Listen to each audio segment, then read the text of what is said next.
আমি এখন আছি রাশিয়ার সেন্ট পিটার্সবার্গে, আর একটা গেস্ট হাউসে রয়েছি। এই গেস্ট হাউসটা তোমাদেরকে দেখায়, ট্র্যাডিশনাল গেস্ট হাউস। দেখো একটু এনভায়রনমেন্টটা দেখো কত সুন্দর। এটা হচ্ছে ব্রেকফাস্ট রুম, একটু আগে ব্রেকফাস্ট করলাম, আর এই জাস্ট 11টার ঘন্টা বললো।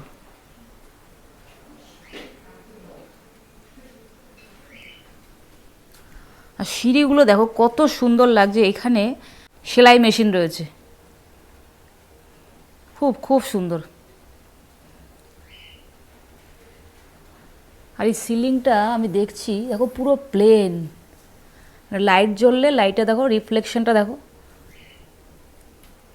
মানে কোনো ছাদ যে এরকম রিফ্লেকশন হয় সিলিংটা লাইট জ্বালালে আমি প্রথম দেখছি। এটা কি, এটা বোধহয় সিলিং কিছু একটা করা আছে। আর খুবই সুন্দর পরিবেশটা।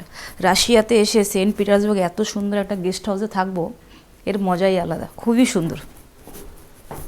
আর এটা হচ্ছে হিটার, এখানে প্রচুর ঠান্ডা পড়ে।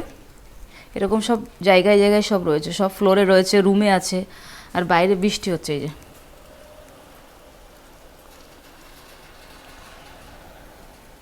রাশিয়ার টাকা, আরে বাপরে, টাকা না টাকার ছবি বুঝতে পারছি না। খুবই সুন্দর, দেখো সেলাই মেশিনটা কত সুন্দর।